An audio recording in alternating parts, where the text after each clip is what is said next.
Hello and a very very warm welcome to all my प्यारे प्यारे lovely lovely बच्चों and yes I am back. So सभी बच्चों को सबसे पहले मेरे दिल से थैंक यू मैं कहना चाहूंगी। Thank you for all the love and immense support you guys have been giving me through messages, through calls, and all the love is really precious to me. So thank you so much बच्चों। तो अब वक्त आ गया है, tension बढ़ रही है, exams जो नजदीक आ गए हैं। बहुत कुछ पढ़ा है मैम, कुछ कुछ आता है, कुछ कुछ याद है, कभी कुछ भूल जाते हैं, दिक्कत ही दिक्कत है, कंफ्यूजन है, डर लग रहा है। क्लास 9th के एग्जामिनेशंस में हम कैसे कर पाएंगे परफॉर्म, मार्क्स आएंगे कैसे। क्लास 10th के लिए क्लास 9th के मार्क्स भी है इंपॉर्टेंट, एक कॉन्फिडेंस बूस्टर जो मिलता है। 10th की बोर्ड एग्जाम की गलियों में जाने के लिए जो हिम्मत मिलती है वो क्लास 9th के मार्क्स से ही मिलती है बच्चों। तो आ गई है आपकी प्यारी पूजा मैम आपकी इंग्लिश की हर दिक्कत को सॉल्व करने के लिए। सो बच्चों डरने की क्या बात जब पूजा मैम है आपके साथ। So I am here will solve all your problems out बच्चों। क्लास 9th के इंग्लिश एग्जाम में नंबर अच्छे आने चाहिए। करे क्या, रिविजन करना पड़ेगा। सब कुछ पढ़ तो लिया है पर याद ही नहीं है यार, थोड़ा थोड़ा याद है और कभी कभी तो लगता है हम आराम से फोड़ देंगे, बट जब एग्जाम टाइम आता है घबराहट, टेंशन, लिख पाऊंगा कि नहीं, याद आएगा कि नहीं, समझ पाऊंगा कि नहीं, इन सभी टेंशन से दूर आगे बढ़ना होगा। और इस सफर को आसान बनाने के लिए, इस कम वक्त को अच्छे से यूटिलाइज करने के लिए we are here with you. और PW तो है ही आपकी हर मुश्किल का समाधान। तो आइए मेरे साथ हम एक नई जर्नी की शुरुआत करते हैं। मेरे प्यारे बच्चों, स्प्रिंट वासियों, जी हाँ PW के बच्चे जो अभी स्प्रिंट वासी बनने वाले हैं 2 महीने के लिए, जब एग्जाम आएगा तो दिमाग में सब क्लियर होना चाहिए। एक कोरा कागज नहीं बल्कि सारे इंपॉर्टेंट पॉइंट्स, सारी अच्छी अच्छी जरूरत की बातें आपके दिमाग में छा जाएं। इसके लिए मैं आ चुकी हूँ और इंग्लिश के मार्क्स आपके बाकी सब्जेक्ट्स की गड़बड़ जो होगी ना उन्हें कंपनसेट भी तो करेंगे। सो बिना देर किए हम शुरू कर रहे हैं। आगाज हो रहा है बच्चों स्प्रिंट बैच का। उन क्लास 9th के बच्चों के एग्जाम्स जो बिल्कुल नजदीक है और जिन्हें बहुत ही मेहनत करके एग्जाम्स में अच्छा स्कोर करना है, उनके लिए हम लाए हैं एक रिवीजन कोर्स। रिवीजन में सब कुछ होगा। जी हाँ सही सुना आपने, सब कुछ होगा। कुछ नहीं पढ़ा तो आ जाइए यहाँ, हम सब कुछ कवर करेंगे। कम वक्त में ज्यादा काम होगा। सो बिना देर किए शुरुआत की जाए। हमारे इंग्लिश के सिलेबस में आप सभी जानते हो बिहाइव की बुक है, मूवमेंट्स की बुक है, ग्रामर पढ़ना पड़ेगा, कॉम्प्रिहेंशन आंसर करना पड़ेगा, लेटर, डायरी एंट्री, याद है वो चीजें, राइटिंग सेक्शन पे भी हमें ध्यान देना पड़ेगा। सो आज क्या होगा, आज ना हम लिटरेचर की ओर बढ़ेंगे। एक लेसन और एक पोएम। टाइम कम है इसीलिए मैं एक एक लेसन एक एक दिन ना करते हुए कुछ चीजें क्लब करते हुए आपके साथ आगे बढ़ूंगी, क्योंकि हमें जल्दी जल्दी भी तो करना है। हाँ जल्दबाजी नहीं करेंगे, काम अच्छे से टिका कर दिमाग में हर चीज को फिट करते चले जाएंगे। All the required things needed will be done here. So why fear when Pooja ma'am is here. चलिए शुरुआत करते हैं। आज क्या होगा पूजा मैम, आज जो होगा वो ये है, पूरे उत्साह, उल्लास, हैप्पीनेस और ईगरनेस के साथ सीखने की, रिवाइज करने की खुशी के साथ हम आगे बढ़ रहे हैं। ठीक है, तो आज हम जैसे कि मैंने कहा बिहाइव का एक लेसन जो कि the fun they had, literature का पार्ट है, ये लेसन है जिसे हम करेंगे, और एक पोएम भी करेंगे जो हमारी पहली पोएम है the road not taken which is written by Robert Frost. इन दोनों चीजों को आज हमें कंप्लीट करना है इस प्रकार से कि एग्जाम में हम इससे कोई भी सवाल आए तो आंसर कर पाए। शुरुआत हो जाए, फिर करते हैं शुरू। Let's begin. First of all, जब हम बात करते हैं किसी भी लेसन की, ठीक है, जब हम बात करते हैं किसी भी लेसन की तो हमें ना एक आइडिया होना चाहिए किसने लिखा, क्या लिखा। एग्जाम में जाके उसका नाम लिखने की जरूरत नहीं है, पर अगर लिख दोगे ना तो ग्रेस मार्क्स जरूर मिलेंगे। करेक्टर जो पेपर करेक्ट करेगा आपका एग्जामिनर, वो बड़ा खुश होगा। ओके, सो अभी हम शुरुआत कर रहे हैं पहले लेसन की जिसका नाम था द फन दे हैड। मस्ती मस्ती, फुल ऑन मस्ती। उन्होंने जो मस्ती करी, चलिए जानते हैं कौन है ये जो मस्ती कर रहे हैं, कब की बात है ये, क्या हो रहा है एग्जैक्टली। सो बच्चों, एक बहुत ही फेमस राइटर आइजैक एसिमोव ने ये लेसन लिखा जिसका नाम है द फन दे हैड। क्या नाम है बच्चों, द फन दे हैड। इन्होंने अपने आंखों के सामने विजुअलाइज करवाया। क्या विजुअलाइज करवाया, जैसे यही हो रहा है कुछ, बताऊं वो क्या है। He visualises his views on future. Future में क्या होगा, कैसे होगा, पढ़ाई कैसे होगी इस बात को विजुअलाइज किया गया है। देखा जाए तो जो इन्होंने विजुअलाइज किया कुछ कुछ सच भी हो गया है, हाँ ना। हमारी पढ़ाई कैसी हुई कोविड में, देखो जरा। तो इस स्टोरी में फ्यूचर की बातें हो रही है। किसकी बातें हो रही है? फ्यूचर की, पढ़ाई की, एजुकेशन सिस्टम की, जहाँ किताबों की जगह आ चुका है एक मैकेनिकल कंप्यूटर, एक टीचर जो फिर लाइव नहीं है बल्कि एक कंप्यूटर में है। सो बच्चों, यहाँ पर फ्यूचर की बातें हो रही हैं, जहाँ पर बुक्स और स्कूल्स की जगह डिजिटली सब कुछ आ गया, वर्चुअल क्लासरूम्स आ गए। क्या आ गए हैं बच्चों? Virtual classrooms. ओके, सो इसके बारे में यहाँ पर बताया गया है। और ये एक रोबोट क्लास लेता है, एक मैकेनिकल टीचर क्लास लेता है। तो काफ़ी इंटरेस्टिंग है ना? हमने ऑलरेडी ये पढ़ भी रखा है, तो आपको आइडिया लग गया है कहाँ टीचर और स्कूल्स की जगह अब आ चुके हैं वर्चुअल टीचर, वर्चुअल क्लासरूम्स, हाँ है ना। वर्चुअल क्लासरूम्स आ गए हैं और मैकेनिकल टीचर यानी कि रोबोट। तो यहाँ पर ये कह रहा है कि ये हो रहा है हमारा फ्यूचर, ये होने वाला है हमारा फ्यूचर। काफ़ी इंटरेस्टिंग सोच है आइजैक एसिमोव की, है ना। तो अब इन्होंने बता दिया भाई। ओके, किस बात पे कहानी है ये हमें समझ आ गई है। तो चलिए फिर इस कहानी के नए नए रंग, मोड़ और ट्विस्ट को समझते हैं। किन किन बातों का ध्यान रखना है समझते हैं। और जैसे कि मैंने कहा, पेपर में कुछ भी आ जाए, हर क्वेश्चन को आंसर करने के लिए जो मैं बोल रही हूँ ध्यान से सुन लीजिएगा। क्लियर? चलिए फिर शुरुआत कर देते हैं। लेसन में हुआ क्या बताते हैं। कहानी शुरू कहाँ से होती है? हर कहानी के कुछ किरदार होते हैं मजेदार से। यहाँ पर भी है दो प्यारे प्यारे नन्हे मुन्ने छोटे से क्यूटी से बच्चे आपकी तरह। कौन है वो? मार्गी एंड टॉमी। दो बच्चे हैं, एक लड़की एक लड़का। लड़की का नाम है मार्गी, लड़के का नाम है टॉमी। ठीक है, इन दोनों बच्चों के इर्द गिर्द ये कहानी घूम रही है। हीरो हीरोइन समझ गए, चलो आगे बढ़ते हैं। ये कहाँ रह रहे हैं, इनकी लाइफ में क्या चल रहा है? They are living in the world of the future where computers control everything.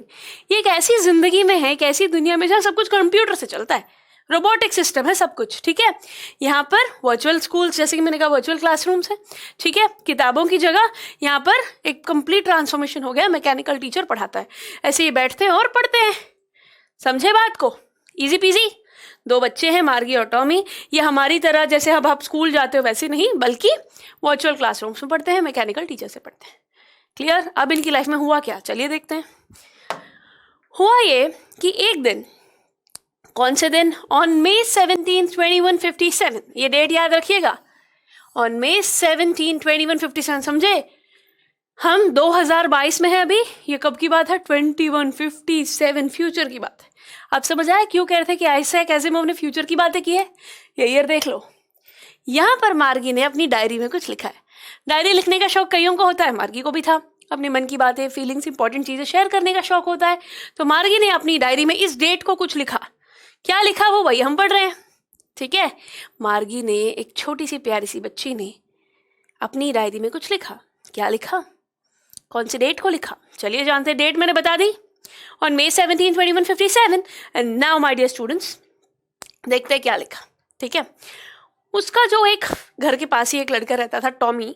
Okay, Tommy आया, came up with a real book. जो ऐसे कंप्यूटर में, ऐसे कमरों में पढ़ते हो, उनके सामने अगर एक किताब आ जाए तो क्या हो? टॉमी के घर पे टॉमी को एक किताब मिली। जी हाँ, एक बुक, एक जीती जागती, या फिर हम कहते जिससे हम पढ़ते हैं बुक्स। हमारे प्यारे प्यारे दोस्त भी तो बनते हैं बुक्स, है ना। तो वो बुक मिली इसे। बुक मिलते ही क्या हुआ? टॉमी वो बुक लेकर आया मार्गी के पास। ठीक है, और ये एक पुरानी किताब थी। It's an old book that consist of stories. ठीक है, मार्गी को अपने दादाजी की बात याद आई। Remembers her grandfather. Margie remembers her grandfather. उसने क्या कहा था? Once told that when he was younger, जब इसके दादाजी छोटू थे ना, मार्गी के दादाजी जब छोटे थे ना, उनके दादाजी, his grandfather used to study through printed books. वक्त की बात है, उस वक्त पे मार्गी के दादाजी किताबों से पढ़ते थे। ओके, सो वो बात उन्हें याद आई। टॉमी एंड मार्गी बड़े एक्साइटेड हो गए, बड़े ही उन्हें मतलब उत्सुकता थी जानने की। अरे किताब ऐसी होती है, पहली बार देख रहे थे ना। अरे उन्होंने बस सुन रखा था कि ऐसे पहले स्कूल होते थे, पढ़ाई किताबों से होती थी। तो देखो, वो किताब देखकर ये बड़े ही एक्साइटेड हो गए, बोथ टॉमी एंड मार्गी। दे वर वेरी एक्साइटेड। और फिर किताब खोली, येलो कलर के क्रम्पल्ड पेजेस, क्रम्पल्ड मतलब ऐसे पेजेस जब ऐसे बुझ से जाते हैं, बहुत पुरानी किताबें जब हम खोलते हैं तो कैसे होते हैं, सील से जाते हैं, थोड़े मुड़ जाते हैं, वही वाली बात, क्रम्पल्ड पेजेस। और पेपर्स ना येलो कलर के थे, येलो क्रम्पल्ड पेजेस। ये बुक में पेजेस कैसे थे याद रखना, एग्जाम में भी लिखना है उस बुक के बारे में, ठीक है। ये बुक इसको मिली कहाँ, टॉमी को अपने घर में एक छोटे से रैक में कहीं पड़ी हुई मिली, ठीक है। Of the book to learn more about the ancient days, तो वो किताब वो ले आया कि भाई उन दिनों की बात को जानने के लिए हम किताब देखते हैं। सो नाउ मार्गी and Tommy have an interesting object around them, जो उन्होंने पहली बार देखा है, जो कि एक किताब है। ओके उस किताब को उन्होंने देखा, और जब देखा तो उन्हें बहुत ही इंटरेस्टिंग लगा, पता नहीं क्या कहानियां मिलेंगी इसमें, क्या मिलेंगी, मैं देखता हूँ, एक्साइटमेंट थी। चलिए देखते हैं फिर। येलो कलर के क्रम्पल्ड पेजेस की जो बुक थी, इसमें क्या दिखा देखते हैं। दे फाउंड इट हिलेरियस, उन्हें बड़ी हंसी आई इस बात पे कि अरे इस किताब में पता क्या था, to read the book as the words stood at a place instead of moving around as they saw it in a computer screen. इनको ना बड़ी हंसी आई, अरे इसमें तो एक पेज पे एक ही चीज लिखी है, छपी हुई है, प्रिंट की हुई है, हमारे तो ऐसे स्क्रॉल होती रहती है, हमारे कंप्यूटर से हम पढ़ते हैं तो हम स्क्रॉल कर लेते हैं ना, पर किताबों में एक बार जो छप गया वो प्रिंट हुआ रहता है, पेजेस टर्न करने पड़ते पढ़ने के लिए। और उन्हें हंसी आई इस बात की, अरे पागल ये लोग कैसे पढ़ते थे। ओके तो किताब में उन्होंने देखा कि कैसे उन पेजेस पर चीजें प्रिंट हो रखी थी, whereas on computer screen they just scroll out. Fine. Now from here it is clear that the future will be only telebooks. इससे आप समझे कि उन्होंने किताबों को देखकर इतने शॉक हो रहे थे, सरप्राइज हो रहे थे, क्योंकि फ्यूचर में 2157 में क्या था, सिर्फ टेली बुक्स थी जो कि स्क्रीन के द्वारा पढ़ी जाती थी और स्क्रॉल कर लिए सकते थे। And that no paper copies of the books will be available. Future में किताबें ना मिल रही है, किताबें नहीं मिलनी है, ठीक है, जो होना है टेली बुक्स के द्वारा होगा। इससे बात क्लियर हो गई। टॉमी कहता है क्या बकवास, it's absolutely useless. It is absolutely useless to read a book and throw it away once completed. ये कहता है एक बार पढ़ ली फिर उसका क्या काम, उसको फेंक देंगे, बड़ा यूजलेस है ये तो। ठीक नहीं लगी उसको ये बात, है ना, ठीक नहीं लगी। तो फिर क्या, he feels that their monitor screen has millions of books. उसे लगता है जो उनकी स्क्रीन है ना उसमें तो हजारों किताबें, लाखों किताबें, millions of books है, ठीक है। लैपटॉप में, कंप्यूटर पे कितनी चीजें पढ़ सकते हो आप, किताब तो एक बार पढ़ी और फेंक दी। Okay, so he feels that monitor screen has millions of books and can store even more without throwing after use. बहुत स्टोर भी कर सकती है और उसको फेंकने की जरूरत नहीं पड़ेगी। तो यहाँ पर बेटा कंपैरिजन हो रहा है, दिखा, किताबों में और टेली बुक्स में, पुराने ज़माने में और नए ज़माने में यहाँ पर हो रहा है। मतलब पुराना ज़माना मतलब अब, और नया ज़माना मतलब फ्यूचर की बात हो रही है यहाँ। फ्यूचर में सब कुछ टेली बुक्स द्वारा होगा, इजी पीजी, मुझे नहीं लगता कोई दिक्कत होगी। तो चलिए फिर आगे बढ़ते हैं। सिंपल सा बेसिक सा कंपैरिजन हो रहा है किताबों में और कैसे कंप्यूटर स्क्रीन से जब हम पढ़ते हैं उनसे। अब वो किताब खोलकर पढ़ने लगे और अब उन्होंने जाना कि इस किताब में है क्या। Soon after they started reading about school in the ancient days. उस किताब में था स्कूल के बारे में। क्या था उस किताब में, स्कूल के बारे में, एंशिएंट डेज, पुराने जमाने में स्कूल कैसे होते थे। और इन्हें बड़ी उत्सुकता और बड़ा आश्चर्य हुआ जानकर कि सारे बच्चे तैयार होकर एक जगह जाते हैं, एक बिल्डिंग में जाते हैं, वहाँ बैठ के पढ़ते हैं। एक जिंदा लाइव टीचर आकर पढ़ाता है, मतलब वो अपनी बातें शेयर करता है, सवाल पूछता है। बट वेरास इनके साथ क्या हो रहा है, चलिए जानते हैं, देखते हैं। सो उन्हें पता चला कि टीचर्स उनके कंप्यूटर्स नहीं बल्कि एक्चुअल ह्यूमन बीइंग्स है, जीते जागते इंसान पढ़ा रहे थे। वेरास इनके साथ क्या हो रहा है आप जानते ही है, है ना। सो बेटा हम ये समझ पा रहे हैं कि कैसे यहाँ पर चीजें डिफरेंस दिखाया जा रहा है, कैसे यहाँ पर डिफरेंस दिखाया जा रहा है। मार्गी hated the concepts of schools. मार्गी को ये कॉन्सेप्ट बिल्कुल भी पसंद नहीं आया, मार्गी को ये कॉन्सेप्ट बिल्कुल भी पसंद नहीं आया, ठीक है। उसे लगा एक इंसान से पढ़ना पड़ेगा, ठीक है। तो ये कंपैरिजन यहाँ पर देखा जा रहा है, समझा जा रहा है। Okay, yes. Though Margie hated the concept of schools, she was surprised about the human teachers at the school. उसे ज़्यादा सा नहीं लगा कि सबके साथ बैठ के पढ़ना, अकेले अकेले थोड़ी बात उसको अलग सी लगी पुराने ज़माने में स्कूल्स के बारे में। बट उसे ये थोड़ा इंटरेस्टिंग लगा, रहा एक टीचर आएगा पढ़ाने के, इंसान से पढ़ूंगी मैं, पढ़ते थे लोग, ठीक है। Margie and Tommy don't even know about their physical schools as a both study in a virtual classroom. वो लोग तो वर्चुअल क्लासरूम में पढ़ते थे, तो उन्हें अंदाजा ही नहीं था कि ऐसा कुछ हो सकता है, right. So that is filled with electronic gadgets, robots and etcetera.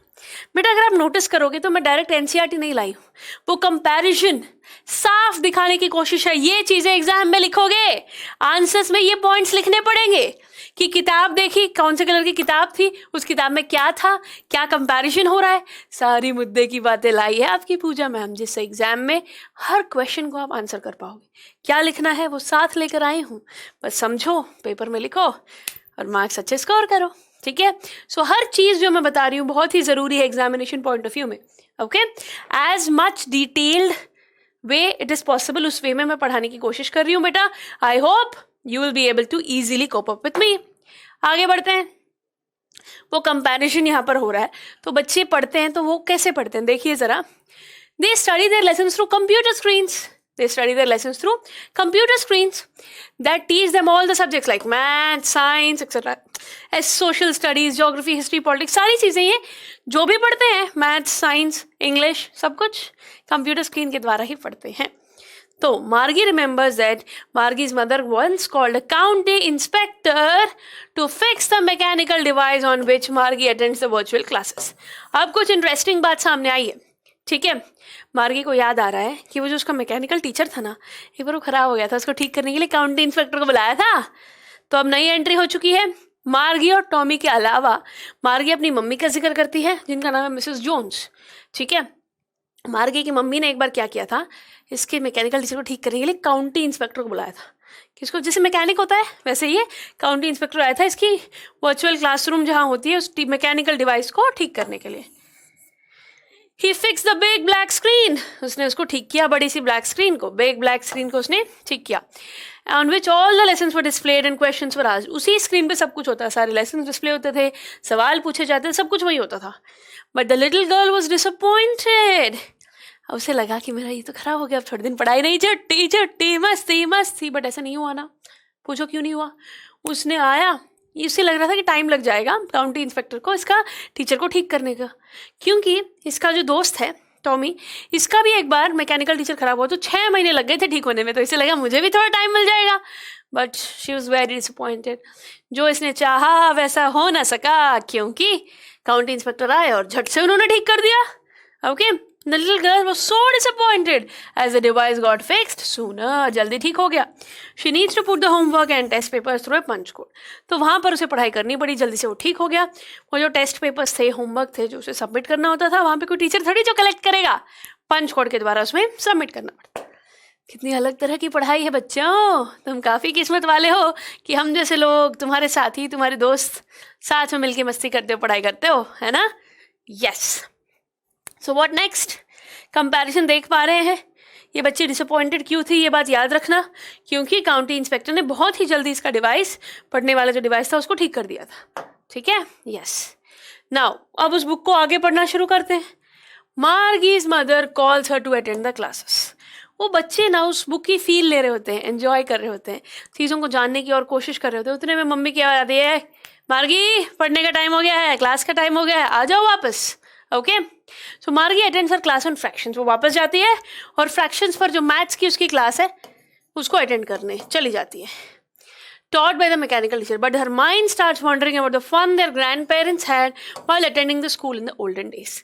तो ना उसकी मम्मी बुलाती है, उसका बड़ा मन होता है कि मैं वहीं रुक जाऊँ, टॉमी के साथ और चीज़ें देखूँ जानूँ, बट मम्मी ने बुला जाना पड़ेगा।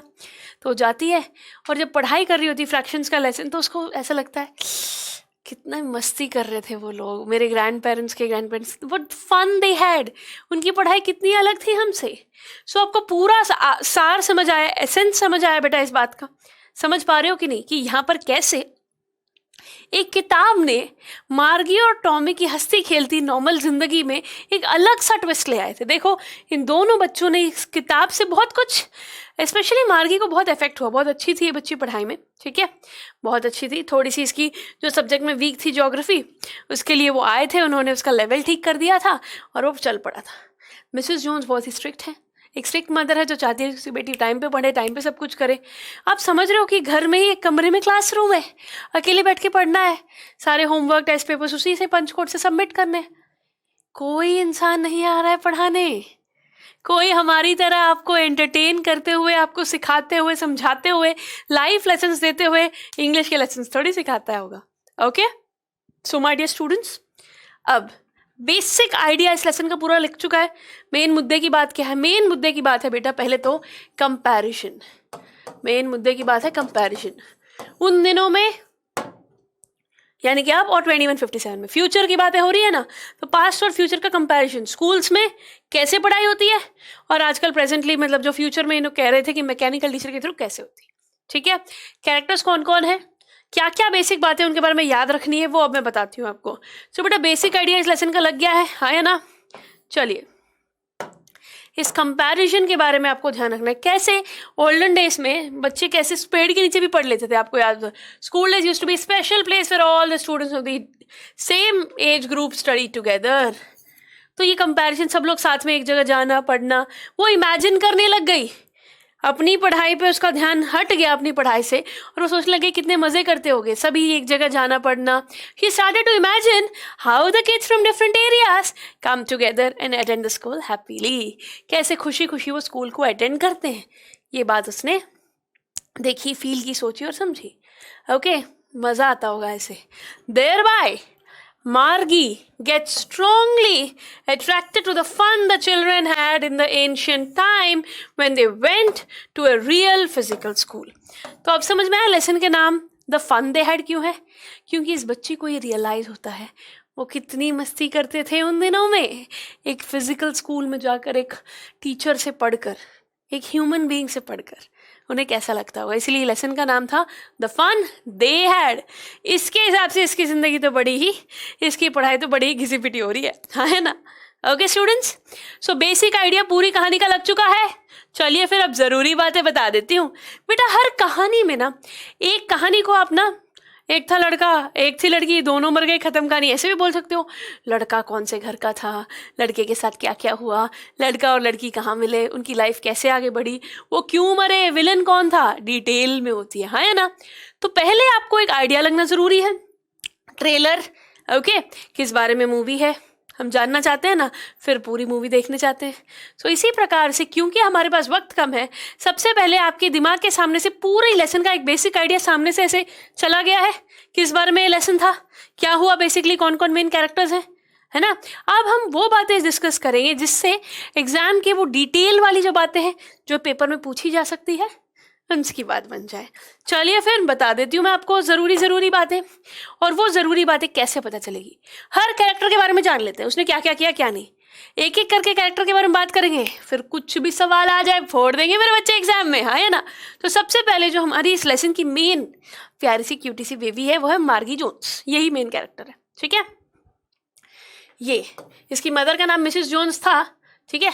सो मार्गी के बारे में हम जानते हैं। मार्गी कितने साल की है, मार्गी की उम्र क्या है? So my dear students, she is 11 year old, ठीक है? She is 11 year old girl who represents future studies in the 22nd century, ठीक है? वो ना फ्यूचर के बारे में बात कर रही है, अपनी डायरी में लिख रही है वो क्या फील कर रही है, उसी के बारे में मेनली ये लेसन है। अब इस यंग गर्ल के साथ हुआ क्या? She is a typical young girl who dislike school which is highly personalised and including A television and A mechanical teacher. इस बच्ची को अपना स्कूल ना चल रही थी इसकी लाइफ, बट जब वो बुक देखती है तो उसको ना वो ज़्यादा खुश सी नहीं है अपनी ज़िंदगी से, अपने सिस्टम से, इस रूटीन से। ओके, या she studied in the comfort of her home, her homework is checked by her mechanical teacher, a computer, and she also gets lessons from it. तो इसकी लाइफ कैसे चल रही है पता चल गया। थोड़ी सी उदास सी, सैड सी है ये सिस्टम से, इस रूटीन से, ठीक है? मार्गी जो कि 11 साल की छोटी सी बच्ची है, ओके, और ये थोड़ी उदास सी है जैसे इसकी लाइफ चल रही है। क्यों? क्योंकि मार्गी को अपना स्कूल नहीं पसंद। क्यों नहीं पसंद? Because she is confined to a room. बंदिश है यार, रिस्ट्रिक्शन है, रुकावट है, यहीं बैठ के पढ़ना है। एक स्टडी का एक माहौल अलग बन जाता है फिर, ठीक है? पूरा दिन वहीं बैठे रहो और पढ़ते रहो एक फिक्स टाइम के लिए। मार्गी इज ए क्यूरियस गर्ल, और ये है कुछ इंटरेस्टिंग नई नई चीज़ एक्सपेरिमेंट्स करना, साथ में पढ़ना, लोगों के साथ डिस्कस करना, बहुत अलग फील होती है यार। अकेले बैठ रहो, पढ़ते रहो, बोर हो जाता बंदा। तो इसके साथ यही प्रॉब्लम थी, ठीक है?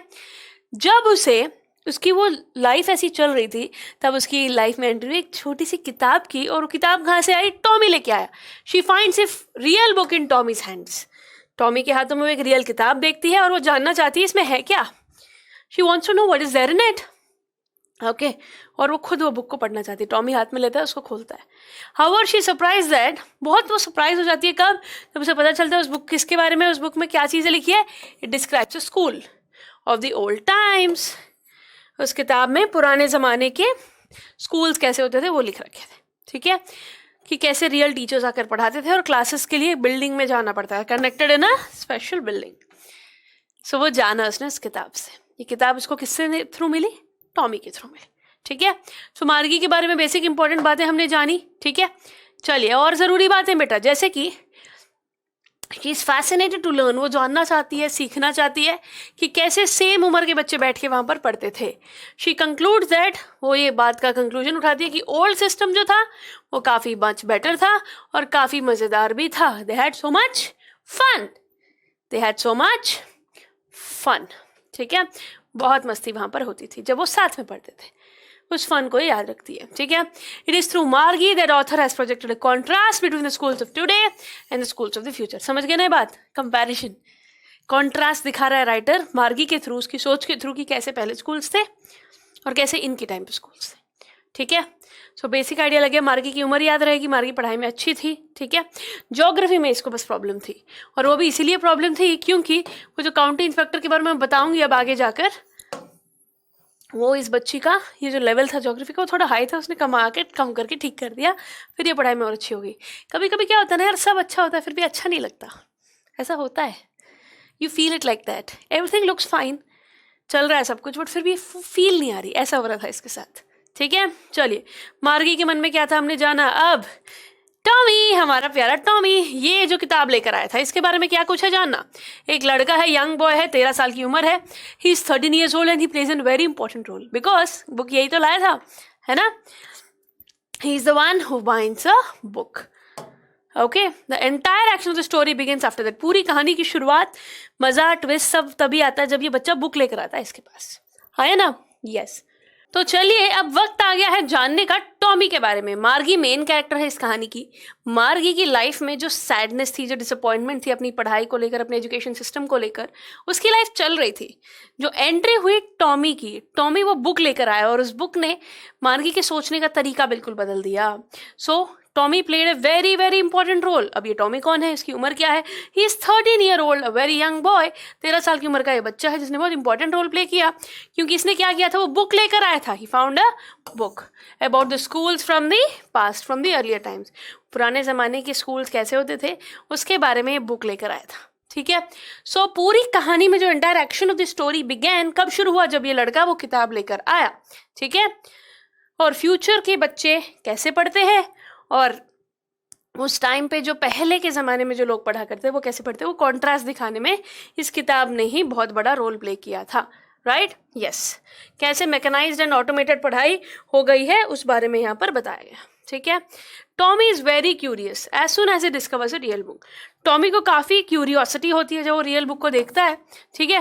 वो पढ़ने लगता है और उसने क्या कहा, उसको वो आइडिया पसंद नहीं आया कि भाई किताबें तो प्रिंट होती है, पर हम लोग तो आराम से मैकेनिकल टीचर या फिर टेली बुक के द्वारा पढ़ते हैं, तो ये यूजलेस है, एब्सोल्युटली यूजलेस है। इसे ऐसा लगता है इट्स अ वेस्ट। ये वर्ड याद रखना, क्या कहा था टॉमी ने कि किताबें बिल्कुल वेस्ट होती है, क्योंकि एक बार वो पढ़ ले तो फिर उनका कोई फ़ायदा ही नहीं है। Once they have been read then there is no use, ठीक है। नेक्स्ट, कंपेयर टू मार्गी, मार्गी से कंपेयर करें अगर हम टॉमी को, he is not as sensitive to the contents of the book. उसको उतना ज़्यादा सीरियस या सेंसिटिव नहीं था वो किताब में जो था, whereas मार्गी was very much. He has an air of superiority. He snubs Margie when she expresses her ignorance about old schools. थोड़ा सा ना मस्ती मजाक टांग खींचता है ये मार्गी की, ठीक है। बड़ा है ना, बड़ा है तो ये थोड़ी सी टांग खींचता है और उसको बोलता है, मतलब जब वो अपना रिएक्शन देती है स्कूल्स के बारे में, तू रहने दे, तू पढ़ना रहने दे, ऐसे कहता है, ठीक है। So Tommy has been used by the author. Tommy को यूज़ किया है ऑथर ने ताकि वो कॉन्ट्रास्ट समझा सके एजुकेशन सिस्टम का, स्कूल्स का, 20th century with that of 22nd century. तो 20th सेंचुरी और 22nd सेंचुरी का जो डिफरेंस है, जो कॉन्ट्रास्ट है, वो बताया है हमारे आइजैक एसिमोव यानी कि हमारे ऑथर ने, ठीक है, इन कैरेक्टर्स के द्वारा। इजी पीजी समझ गए हम लोग। मार्गी थोड़ी समझदार बच्ची है, सेंसिटिव है चीज़ों को प्रति, और ये थोड़ा सा बड़ा है, थोड़ी मस्तीखोर है, थोड़ा उसको दबाने की कोशिश करता है। ये टॉमी बुक लेकर आया उसके घर पे जो उसे मिली थी, और उस बुक की वजह से मार्गी की लाइफ में जो चल रहा था थोड़ा सा उसका एक अलग थॉट, अलग पर्सपेक्टिव मिला, जिसकी वजह से उसने डायरी में फिर ये चीज़ें मेंशन करी, ठीक है। यस आगे बढ़ जाते हैं। मैकेनिकल टीचर, जब से बात हो रही भाई मैकेनिकल टीचर से पढ़ते हैं, मैकेनिकल टीचर से पढ़ते हैं, वो कैसे, चलिए बता देती हूँ मैं आपको। मैकेनिकल टीचर एक रोबोट होता है, एक प्रोग्राम्ड है वो, ठीक है। इंडिविजुअली अलग अलग बच्चे के हिसाब से प्रोग्राम किया जा सकता है, ठीक है। लेवल बढ़ाया जा सकता है, ज्योग्राफी का बढ़ा लो, हिस्ट्री का घटा लो, ऐसे, ठीक है।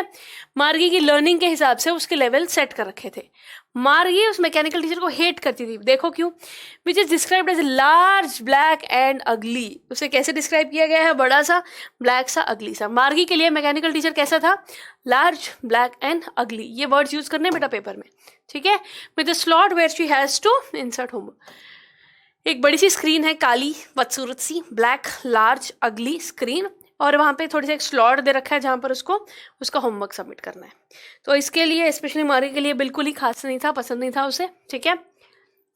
ये मैकेनिकल टीचर उसका था, उसी से सारी पढ़ाई होती थी, लेसन्स होते थे, होमवर्क्स मिलते थे, फिर वो करके उसको स्लॉट में सबमिट करना होता था। क्लियर, सारे सब्जेक्ट्स की इसी में पढ़ाई हो जाती थी, फाइन। और क्योंकि ये रोबोट है, मैकेनिकली इसको सेट किया जा सकता है, इसके लेवल्स को सेट किया जाता है।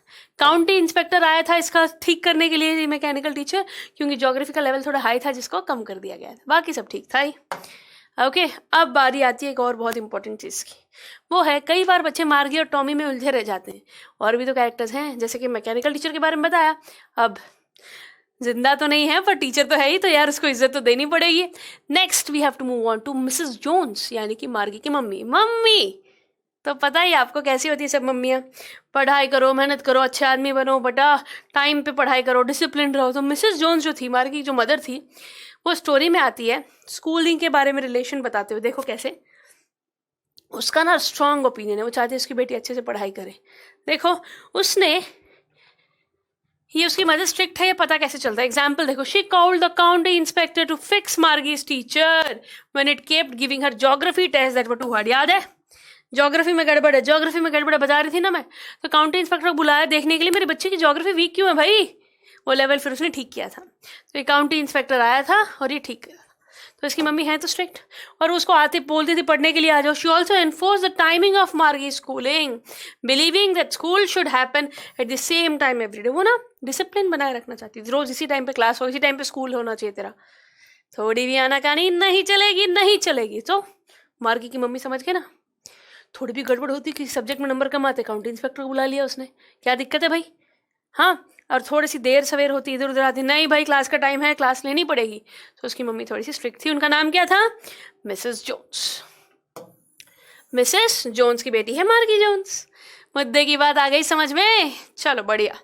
माँ बेटी का प्यार हमने देखा, कैसे सीरियसली वो पढ़ाती है अपने बच्चे को, वो देखा। अब ये जो बंदा था काउंटी इंस्पेक्टर, ये कौन महाशय, इसके बारे में जानते हैं, ये भी एक बहुत इंपॉर्टेंट कैरेक्टर है। काउंटी इंस्पेक्टर यहाँ पर एक राउंड लिटिल मोटू सा अंकल है, round little man, okay, with a red face, गोल गोल सा मोटू सा एक अंकल है ये, ठीक है, लाल लाल सा उसका मुंह है, ठीक है। इस अंकल से यहाँ पर ये काउंटी इंस्पेक्टर को ऐसे डिस्क्राइब कर रखा है इस लेसन में। मार्गी की मदर अपने बच्ची के मैकेनिकल टीचर को ठीक करने के लिए उसको बुलाती है, ठीक है, क्योंकि उसके कुछ गड़बड़ लग रही थी ज्योग्राफी के मामले में। Geography test that are too hard, काफ़ी मुश्किल ज्योग्राफी टेस्ट आते थे, बच्चे को आता ही नहीं था आंसर, तो वो लेवल ठीक करवाने के लिए उसने काउंटी इंस्पेक्टर बुलाया था। इंस्पेक्टर क्या करता है, he takes apart the teacher and puts it back together, resetting his geography level to an average 10 years old level. तो ना वो लेवल उसका हाई था, इसने उसको खोला, रीसेट किया, 10-11 साल के बच्चे के लेवल का कर दिया, ठीक है। ये किया था काउंटी इंस्पेक्टर ने। काउंटी इंस्पेक्टर एक अपना ब्लैक बॉक्स लेके आया था, उसमें तार वार वो सारे जो पाने वाने होते हैं जिससे वो टक टक टक जल्दी जल्दी ठीक कर देता है। He reassures Margie and her mother that it was not her fault that the geography test were too hard. बच्ची की गलती नहीं थी कि ज्योग्राफी उससे नहीं हुई, यहाँ पर सिस्टम की खराबी थी कि ज्योग्राफी के लेवल काफ़ी हार्ड आ रहा, बच्ची के मार्क्स कम नहीं आ रहे थे ज्योग्राफी में। उसने समझाया मिसेस जोन्स को और बच्ची को कि यहाँ पर बच्ची की गलती नहीं है कि ज्योग्राफी में मार्क्स कम आ रहे हैं या उसको टेस्ट हार्ड लग रहे हैं, क्योंकि यहाँ पर जो मेन मुद्दे की बात है वो ये है कि इसका जो लेवल है वो हाई सेट कर रखा था, वो कम कर दिया है इसकी उम्र के हिसाब से, ठीक है। So now the main theme in this short story, ये जो लेसन है द फन दे हैड, इसकी मेन थीम क्या हम सभी समझ चुके हैं कि एजुकेशन क्या है बच्चों, एजुकेशन। एजुकेशन का कॉन्ट्रास्ट समझा रखा है 20th century और 22nd century का। The narrative deals with the future of the education which will become increasingly computerised. आगे जाकर पढ़ाई बिल्कुल कंप्यूटराइज्ड हो जाएगी और सोशल इंटरेक्शंस बिल्कुल कम हो जाएंगे। इस बात को जताने के लिए लेसन लिखा गया। सो बच्चों याद रहेंगे, Margie, Tommy, Mrs Jones, county inspector, इन सब ने बहुत इंपॉर्टेंट रोल प्ले किया। ठीक है, फाइन एवरीबडी। ये जो टॉमी था, इसकी जो मैकेनिकल टीचर था, इसका हिस्ट्री सेक्शन खराब हो गया था तो 6 महीने लगे उसको ठीक करने में। बट वेराज मार्गी का जो मैकेनिकल टीचर था, उसमें एक छोटा सा इशू था, वो जल्दी से आके काउंटी इंस्पेक्टर ने ठीक कर दिया। मार्गी की मम्मी पढ़ाई में काफ़ी मतलब वो चाहती थी कि उसकी बच्ची अच्छे से पढ़ाई करे, डिसिप्लिन रहे। Okay, so I hope you got the entire theme of the lesson, basic idea of this lesson. चीज़ें समझे कि नहीं समझे भाई? हाँ या ना? So my dear students, the fun they had, कौन थे वो जो फन मस्ती करते थे? हम समझे कि नहीं समझे मेरे प्यारे बच्चों? तो अब हम बढ़ने वाले हैं आगे। सो बच्चों को जो हल्के में लेता है और समझता है कि बच्चों को कुछ पता नहीं है, सो बच्चे हम पागल नहीं है भैया, हमारा दिमाग खराब है। और ये एक मजाक की सोबत होती है, बट बच्चों के दिमाग में क्रिएटिविटी है। उनका मन अगर करे तो क्या कुछ नहीं कर सकते। मस्ती के साथ पढ़ाई होनी चाहिए। जब आप खुश होगे तो पढ़ाई ज्यादा करोगे। सो कोई जोर जबरदस्ती नहीं, मन से पढ़ो, दिल से पढ़ो, खुशी से पढ़ो, सच्चाई से पढ़ो। जो टीचर आपको अच्छे से, सच्चे मन से, दिल से पढ़ा रहा है, उसकी बातें आपको समझ में आ रही है, तो देखना जब आपके दिमाग में कोई बात फिट हो जाएगी, फिर कोई भी उसे निकाल नहीं पाएगा। और जब दिमाग में बात हो सेट, तो आंसर यूं चुटकियों में क्वेश्चंस के आंसर्स कर पाओगे आप। सो बच्चों खुश होके पढ़ो, मस्ती के साथ पढ़ो। इट्स नॉट नेसेसरी कि पढ़ाई एक बोझ बनकर आपके सर पर रहे। मेरा दिमाग खराब हो जाता है पढ़ पढ़ के, मेरे सर में दर्द हो जाता है, मेरा मन नहीं करता है। ऐसे करोगे तो कैसे चलेगा? कैसे चलेगा? खुश होकर पढ़ो, सीखने के लिए पढ़ो, जानने के लिए पढ़ो, मस्ती करते हुए पढ़ो। और फिर जब आप सीखने के लिए पढ़ोगे, कुछ अच्छा समझोगे, सीखोगे, उसे अप्लाई करोगे लाइफ में, तो मार्क्स तो अपने आप आएंगे ही और आपको और अपने पेरेंट्स को बहुत सारी खुशी देने का आपको मौका मिल जाएगा। So my dear students, fun वो लेते थे, द फन दे हैड, ना जी ना। You can also have all the fun and also study well.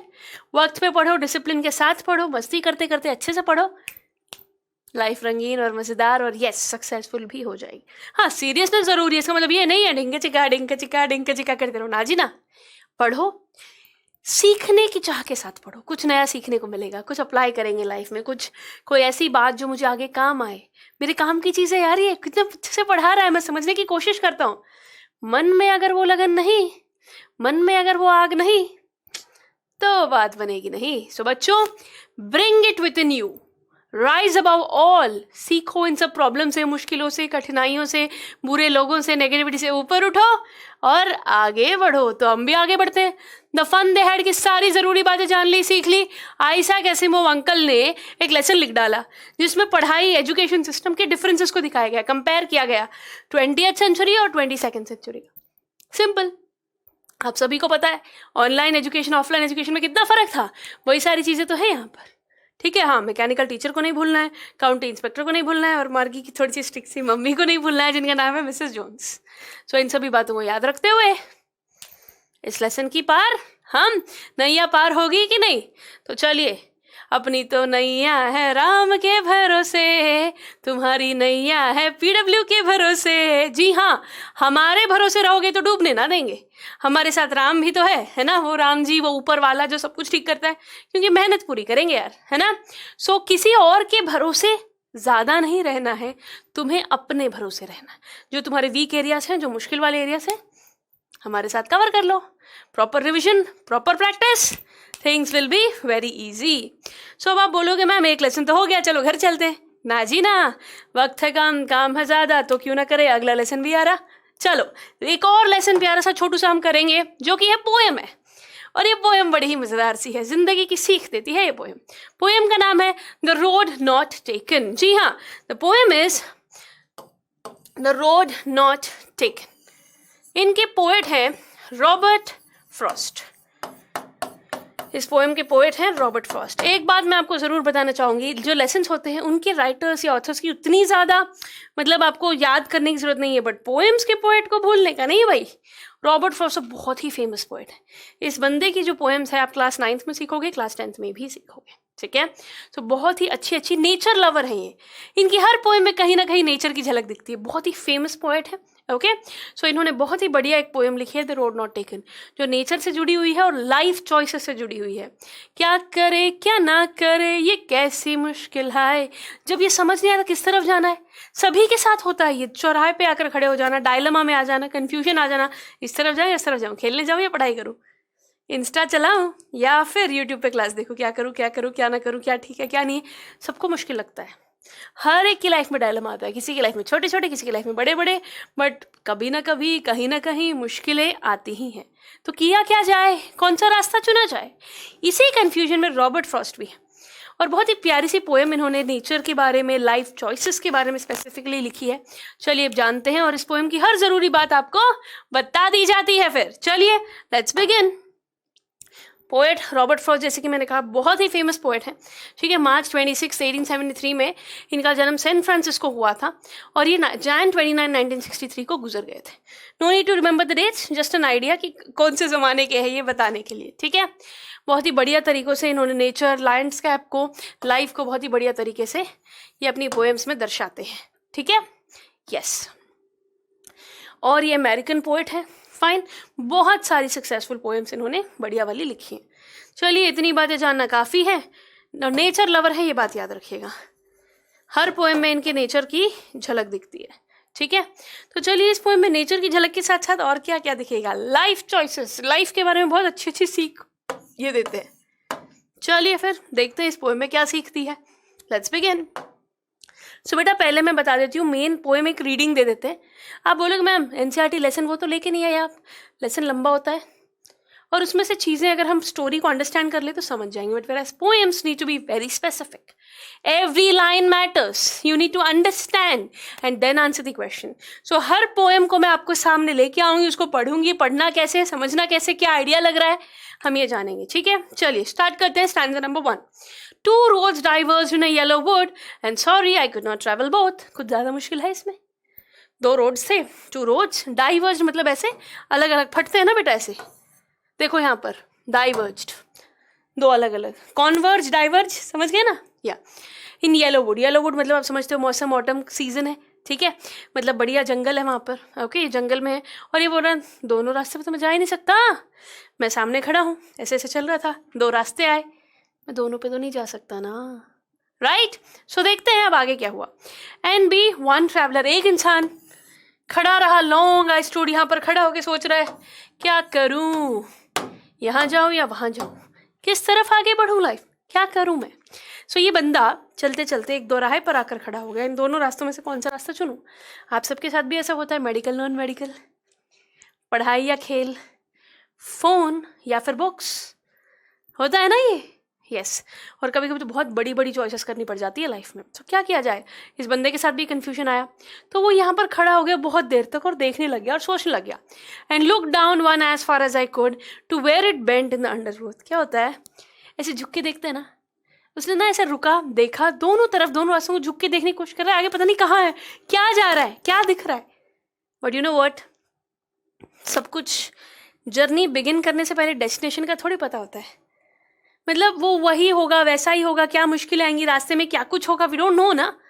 अब जैसे मैं बोलूँ मुझे यहाँ से नोएडा जाना है, बट क्या पता बीच में गाड़ी खराब हो जाए, तूफान आ जाए, या फिर रोड टूटा हुआ मिले, कुछ भी हो सकता है। There can be many challenges. मैं यहाँ से झुक के देखती हूँ, हाँ ये हाईवे तो ठीक लग रहा है, but what do you know आगे क्या हो। सो ये बंदा सोच रहा है मैं किस तरफ जाऊँ, और कोशिश कर रहा है एनालाइज करने की कि मैं किस तरफ जाऊँ यार, क्या ठीक रहेगा मेरे लिए। तो ये बंदा यहाँ खड़े होकर बहुत वक्त लगाकर सोच रहा है, which way should I go? When 2 roads are diverging, where should I go? Which one should I choose? So he stood for long thinking, what will be good for me? He bends and looks towards the both the ways कि कितना झुककर वो check करता है कि यहाँ पर क्या कुछ है, किस तरफ ज़्यादा हरियाली नज़र आ रही है, किस तरफ कम है, ये जानने की यहाँ पर कोशिश करता है।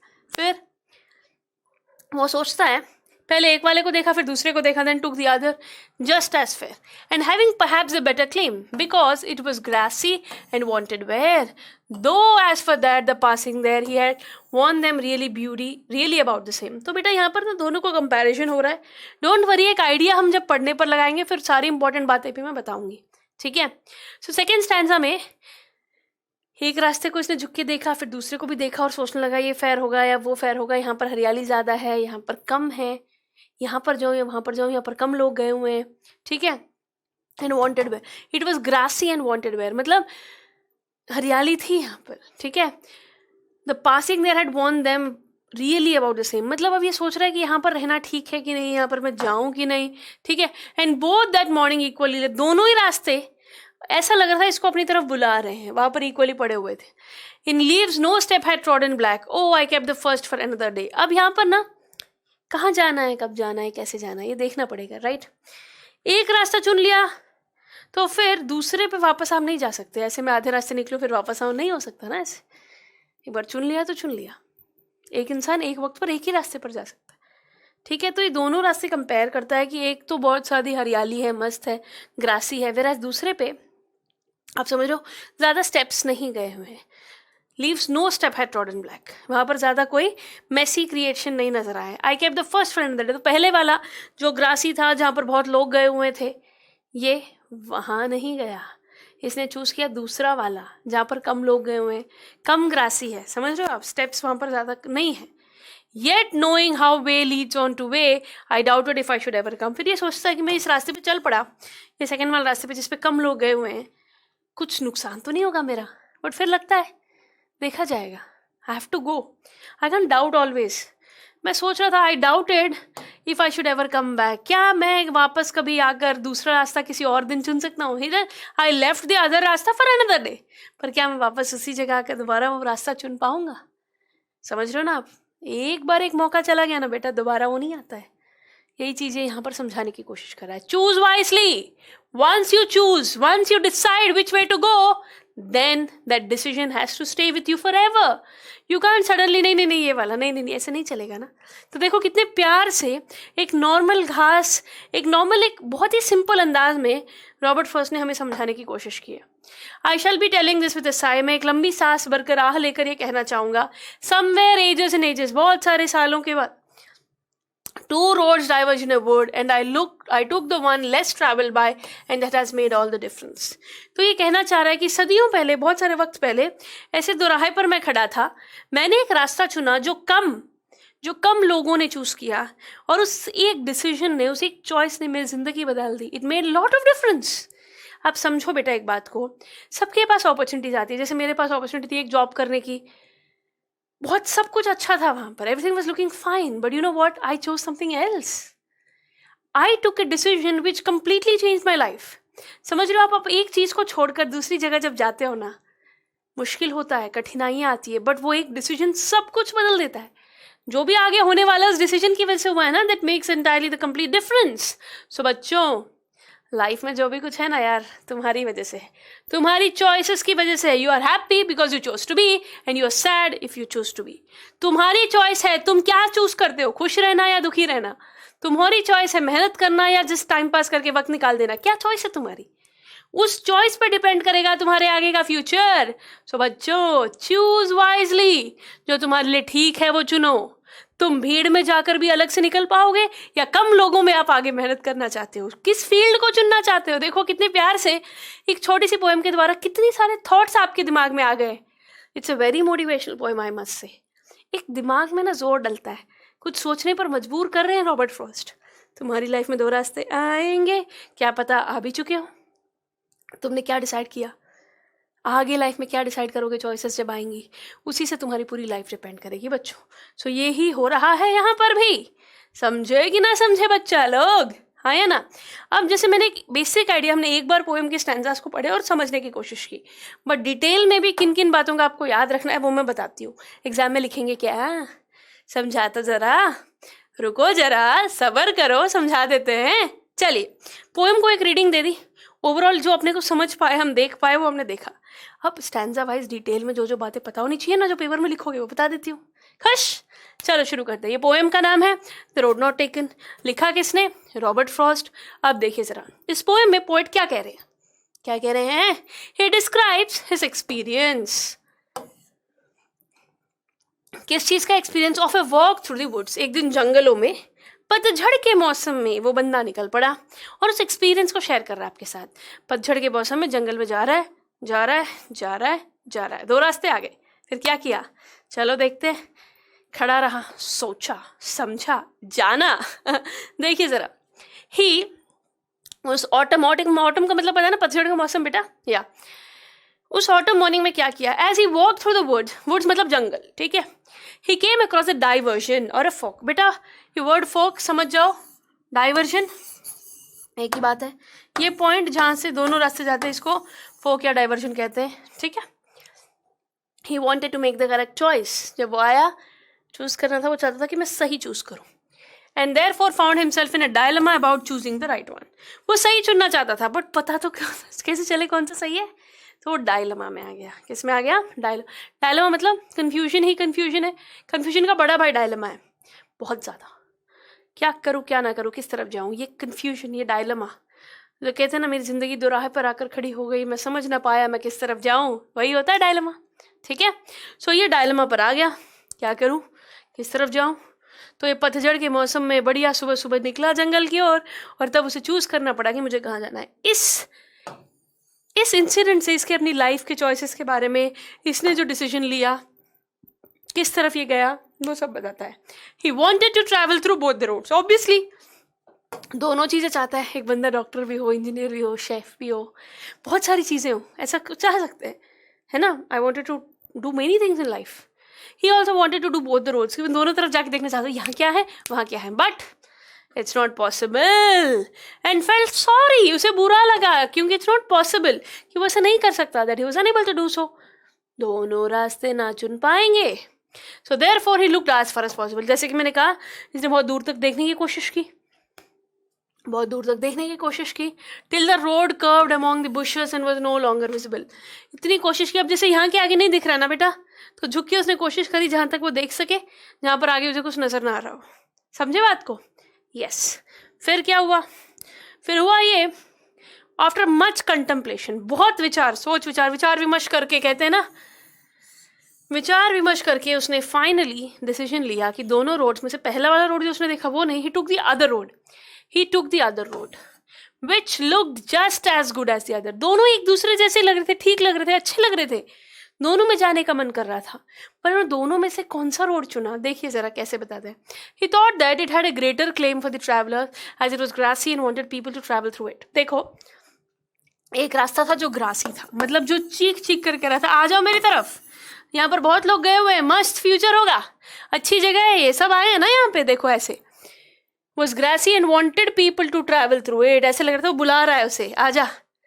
But it wanted people to wear down the grassy road through use, though afterwards he felt that both the roads were walked on almost same by travelers। पहले से लगा एक जगह ज़्यादा लोग गए, एक जगह कम लोग गए, मैं किस तरफ जाऊँ, क्या करूँ। दूसरे रास्ते में से लगा भाई थोड़ी ग्रास कम है, थोड़ा अलग तरीके का रोड है, यहाँ पर कम लोग गए हुए हैं, तो मैं कहाँ जाऊँ, the one which is more travelled by और the one which is less travelled by. उसने देख के समझा, उस रास्ते पर जाऊँ जहाँ पर ज़्यादा लोग गए हैं, या उस पर जाऊँ जिसमें कम लोग गए हुए हैं, क्योंकि अर्ली मॉर्निंग थी, लीव्स ऐसे झड़ रहे थे, ठीक है, but still fresh, not having been stepped upon and turn black with impact. ऐसे पतझड़ के मौसम में पत्ते झड़ते हैं, ठीक है, वैसे झड़े हुए थे। सो पोएट ने डिसाइड किया to keep the first well travelled road for later. वो जो फ्रेश रोड था ना, जो फ्रेश रोड था, जहाँ पर मतलब फ्रेश इन द सेंस कि जहाँ पर पत्ते गिरे हुए थे, उसने वो रास्ता नहीं चुना, उसने वो रास्ता चुना जहाँ पर लोग कम गए हुए हैं, ठीक है, लेस फ्रीक्वेंटेड वन, वो रास्ता चुना इसने जिसपे कम लोग गए हुए हैं। Though in his subconscious mind he knew that it was a futile thought, as one way leads to the other, and it was extremely doubtful that he would get the chance to travel the other road। ये दोनों road travel करना चाहता था, फिर इसने decide किया कि मैं एक रोड चुन लेता हूँ, फिर इसे लगता है ये रोड ना मैं दूसरे किसी और दिन के लिए छोड़ दूंगा। फिर इसे ये भी पता था एक रास्ता कहीं और, फिर कहीं और, फिर कहीं और ही ले जाता है, वो वापस यहाँ लाए इस बात की कोई गारंटी नहीं। बहुत ही अजीब सा फ्यूटाइल थॉट है, क्योंकि ये नहीं होने वाला है। ये बात भी ये जानता था कि एक बार डिसीजन ले लिया तो फिर वही होने वाला है भाई, हाँ है ना। सो यही बात यहाँ पर ये कहने की यहाँ पर कोशिश कर रहे हैं। ओके, ही चूजेस द रास्ता विच इज़ लेस ट्रैवल बाय। देखो बेटा, ये जो बंदा है रॉबर्ट फ्रॉस्ट, अगर आप इनके करियर को देखो तो ये एक पोएट है। क्या है? पोएट। बहुत सारे ऑप्शंस थे इनके पास, पर इन्होंने वो रास्ता चुना जो कम लोग चुनते हैं, और देखो कितने सक्सेसफुल हो गए। सो ये अपनी लाइफ चॉइस के बारे में बता रहे हैं, समझे आप? Yes. So he then predicts that sometime in the distant future, कुछ वक्त बाद, he would tell others with a sigh that at some point in his life he had to make a choice between two options. He chose to take the less traveled road, which made a difference in his life and decided his future. ये ज़रूर ये लोगों को आगे कहेगा कि मैंने उस वक्त वो डिसीजन लिया जिस वक्त से मेरी लाइफ अभी ऐसी है. समझ रहे हो आप? जिसने वो डिसीजन लिया पोएट बनने का, लेस ट्रैवल बाय, लोग वहाँ कम जाते हैं, ऐसा रास्ता इसने चुना. अब तुम्हारे हाथ में है, तुम कौन सा रास्ता चुनोगे? भीड़ में चल पाओगे उसी रास्ते जहाँ सब कुछ है, जहाँ सब लोग आइडिया है कैसे होता है क्या होता है, या उस रास्ते जहाँ कम लोग हैं, जहाँ शायद मदद ना मिले, जहाँ पता नहीं क्या होने वाला क्या नहीं, बट फिर भी हिम्मत है अगर साथ, तो लेस ट्रैवल बाय रास्ते पे भी जीत निश्चित है.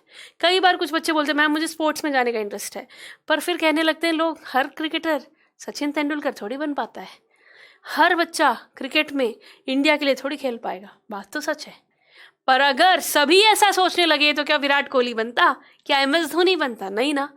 आपको चुनना पड़ता है, वो चॉइस लेनी पड़ती है. You will have to decide. If you have zeal in you, come what may, let people speak all the bullshit about you, but you know you can do it. निश्चय करना पड़ता है. मुश्किल राह को चुनना आना चाहिए, आसान राह तो कोई भी चुन ले मेरे बच्चे. मेहनत की राह, मुश्किल राह अगर चुन ली तो जीत निश्चित है. अब आप सोचो मैम बहुत टाइम है, देख लेंगे, पढ़ लेंगे, रे इंग्लिश ही तो है. बट अगर आप बोलो अब वक्त है, अच्छे से कर लेता हूँ, एग्जाम टाइम में थोड़ा सा रिवीजन और बात बन जाएगी, क्या सोचा आपने वो रास्ता चुना कि पेपर के एक दिन पहले पढ़ूंगा, या वो रास्ता चुना समझदारी वाला कि भाई वक्त है, अच्छे से यूटिलाइज करता हूँ ताकि आगे जाके दिक्कत ना हो. Choose your way out, because at the end of the day it's your life, it's your choice, and your choice will make a lot of difference. Choose well, my dear students. आपको सही decision लेना है, क्योंकि बाद में बड़ा दुख होता है, एक रिग्रेट, एक पछतावा महसूस होता है, काश ऐसा कर लेता, काश वो रास्ता चुन लेता. आपके मन में वो रिग्रेट ना हो, इसके लिए सोच समझ कर डिसीजन लीजिएगा बच्चा लोग. आया ना? सो ये जो पोएम है ना, द रोड नॉट टेकन, बहुत बढ़िया तरीके से हमारी लाइफ, सबकी लाइफ के बारे में एक बात बता रही है. तुम्हारी लाइफ में मुश्किलें आएंगी, डिसीजन लेने पड़ेंगे, चूज करना पड़ेगा. तुम चूज करो अच्छे से, कौन सा चूज करोगे. देखो जंगल के दो रास्तों से कैसे इतनी बड़ी सीख दे दी रॉबर्ट फ्रॉस्ट ने हमें. सी, एक पोएम है यहाँ पर, it's about trying to decide which road is going to take on a stroll through the woods. Walk पे जाना है, कहीं भी चले जाओ.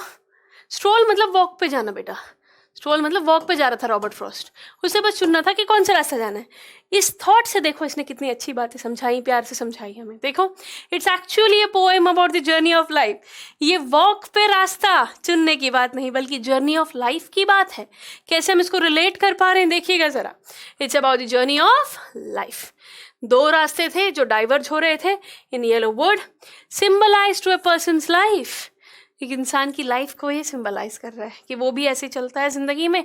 दो रास्ते होते हैं, एक चुनना पड़ जाता है. द नरेटर्स चॉइस, जो आप चूज करते हो कि वो क्या है.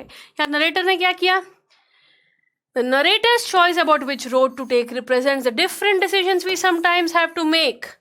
नरेटर के चॉइस थे किस वही डिसीजन हमारी लाइफ में भी जो हम लेते हैं. तो बेटा देखो कितने प्यार से यहाँ पर ये जो थीम है ना, ये अगर आप समझ गए तो पेपर में हर क्वेश्चन का आंसर लिख पाओगे. ये भी लिखना पड़ेगा एग्जाम में, तो ध्यान से देखिएगा, ठीक है. सो think of the expression down the road that we often use to describe something that might happen months or even years from now. What will happen down the road? आगे जाके क्या होगा. ये down the road ये phrase use करते हैं ना बेटा, इसका मतलब ये है कि आगे क्या होगा. And you'll see how Frost is making the connection between life and traveling. जिंदगी का सफर है ये कैसा सफर, कोई समझा नहीं, कोई जाना नहीं, है ये कैसी डगर, सच कहूँ मैं अगर, चुनना तू सही, रहना तू सही. जी हाँ, ये जो गाना है काफ़ी मिलता जुलता नहीं है, वो फील आ गया, याद आ गया मुझे, तो मैंने सुना दिया आपको. आई होप आपको अभी भी मेरी आवाज़ उतनी पसंद आए जितनी पहले आती थी. सो स्टूडेंट्स, फ्रॉस्ट ने कैसे जिंदगी का सफ़र, जिंदगी को इस ट्रैवल से कंपेयर किया है. वो जा रहा था वुड्स में, जंगल में चलते चले जा रहा था, दो रास्ते आए. इस एक सिचुएशन को उसने कैसे जिंदगी से जोड़ दिया. समझ रहे हो आप किस रास्ते जाना है. ये डगर कठिन है, यहाँ पे चुनना पड़ेगा. यहाँ पर कौन सी डगर आपको चुननी है, which way to go. So my dear students, life and travelling को इन्होंने यहाँ पर कंपेयर कर दिया है। So I hope you have understood it well. अब जब कहानी में हमें सारी बातें अच्छे समझ आ जाएं तो हम हर क्वेश्चन का आंसर दे सकते हैं। पोएम में सारी लाइन समझ आने के बावजूद भी कुछ चीज़ें होती हैं जिनका खास ध्यान रखना है। हर पोएम में ना बच्चों पोएटिक डिवाइसेस यूज होते हैं। क्या होते हैं? Poetic devices. और ये पोएटिक डिवाइसेस पोएम को निखारते हैं, पोएम को समझने में हमारी मदद करते हैं, निखारते हैं एक ओवरऑल एक पोएम को। समझ रहे हो आप? एक पोएट पोएटिक डिवाइसेस को यूज़ करता है ताकि रीडर तक बहुत अच्छे से पहुंचा सके, लुभा सके अपने रीडर को। तो इस पोएम में कौन सी पोएटिक डिवाइसेस यूज हुई हैं? बहुत जरूरी बेटा, हर पोएम में पोएटिक डिवाइसेस पता नहीं होंगे तो नंबर जरूर कट जाएंगे। पेपर में पक्का पूछते हैं पोएटिक डिवाइसेस, गलती से भी नहीं करेंगे हम गलती। चलिए फिर इस पोएम के पोएटिक डिवाइसेस को डिस्कस कर लेते हैं। मेटाफोर, मेटाफोर का मतलब जानते हैं? मेटाफोर मतलब बेटा कंपैरिजन के लिए यूज होता है। ठीक है, मेटाफोर होता है कंपैरिजन के लिए यूज। चीनी जैसा मीठा, जैसा वर्ड यूज हो गया था वो सिमिली हो गया। ठीक है, सिमिली हो गया। समझ रहे हो आप? आपको ना बिना लाइक या एज यूज करे अगर आप कंपेयर कर रहे हो, यू आर अ चीता, तू चीते की तरह तेज है। समझ रहे हो आप? तो मतलब ये नहीं कि तू सच्ची में चीता है, बट तेरे को यहाँ पर कंपेयर किया जा रहा है चीता से बिना लाइक और एज यूज किए। देखो, there are many metaphors in this poem. इस पोएम में तो बहुत सारे कंपैरिजन हो रहे हैं, जैसे कि road, like road, fork in the road and yellow woods. देखो वो रोड पे जो रास्ते, दो रास्ते जा रहे थे, है ना, येलो वुड्स, पतझड़ का मौसम, डिसीजंस आएंगे, लोग आते जाएंगे, चलते चले जाएंगे, है ना। Road in the poem is metaphor for life. यहाँ पर ये जो रोड है इसको लाइफ से कंपेयर किया गया है। किससे कंपेयर किया गया है? लाइफ से। ठीक है, well the folk on the road metaphorically presents the choices to make। यहाँ पर ये जो अलग अलग हैं ये choices, ये हैं choices। सीधे रास्ते चल रहा है रोड, लाइफ हमारी चल रही है, दो रास्ते आ गए तो choices आ गई। ठीक है, अलग अलग रोड्स हमें वो choices यहाँ पर कंपेयर हो रहा है यहाँ पर। ठीक है, हम क्या चुनते हैं लाइफ में। येलो वुड्स यहाँ पर क्या है? Metaphor of making decisions. ठीक है, आपको यहाँ पर मेटाफर है, किस रास्ते चुनोगे, वो पत्ते वाला रास्ता या फिर वो कम जहाँ पर होगा, ज़्यादा ट्रैवल रास्ता या कम वाला। कुछ पत्ते जहाँ ट्रॉडन ब्लैक लिखा है ना वहाँ पर काले पड़ चुके हैं लोग, वहाँ जा जाकर कुछ बिल्कुल फ्रेश। समझ रहे हो? वहाँ लोग कम गए हैं। सो यहाँ पर ये येलो वुड से पता चलता है वो डिसीजंस लाइफ में आप कौन सा वाला चुन रहे हो। During the hard times of a persons life क्या डिसीजन आप लेते हो, वो येलो वुड यहाँ पर मेटाफर कंपेयर कर रहा है। These metaphors used in this poem, ये जो मेटाफर्स है ना बेटा इस पोएम में, इस पोएम को निखारते हैं, समझाने में हमारी मदद करते हैं। Emphasises the importance of the different decisions we make in different situations and their impacts on our lifes. हमारी लाइफ पे जो असर ये डिसीजंस की वजह से पड़ता है वो यहाँ पर समझाने की कोशिश की जा रही है। सो माय डियर बच्चा लोग, समझे कि नहीं समझे? मेटाफर बहुत ज़रूरी है बेटा, आपको एग्जाम में भी ना ये कंपैरिजन कैसे हुआ, क्या हुआ, ये समझाना पड़ेगा। तो इसीलिए this is very very important. Okay, I hope you got it now. कितने अलग अलग रोड, ठीक है, एक रास्ता लाइफ, फिर वो अलग अलग रास्ते डिसीजंस, चॉइसेस जो हमें मेक करने हैं, और येलो रोड्स मतलब पता ही है, जैसे कि मैंने आपको कहा कि यहाँ पर दोनों में से वो द मेकिंग डिसीजंस, जो हम डिसीजन लेते वक्त उन चीज़ों को देखते हैं, एनालाइज करते हैं। ठीक है, मेटाफर के बाद आपकी आंखों के सामने एक जंगल, दो रास्ते, पतझड़ का मौसम सामने क्रिएट नहीं हो गया। तो this is nothing but imagery. Image has been build in front of you while reading this poem. So poetic device जो कि यूज हुआ है वो है इमेजरी। ठीक है, यहाँ रीडर को फील होता है कि वो वहाँ पर है, उसकी आंखों के सामने वो इमेज क्रिएट हो रही है। ठीक है, The poet has used images of the sense of sight such as leaves, yellow woods। वो फील करवा रहे हैं अपने को कि अपने आंखों के सामने ही है। ठीक है, these images help readers actually to perceive things। समझने में आसानी हो जाती है रीडर के लिए, हाँ है ना। Image of the road helps reader to visualize the road, providing a navigation route to the traveler। वो समझ में आ जाता है, हम फील कर पा रहे हैं कि हाँ सामने हमारा रास्ता, नेविगेट करना है, किस तरफ जाना है। राइट, सो इमेजरी। अगला पोएटिक डिवाइस देख लेते हैं, सिमिली। ये तो बहुत इजी है, जैसे मैंने कहा लाइक या फिर एज यूज होता है सिमिली में, और सिमिली भी यूज होता है कंपैरिजन के लिए।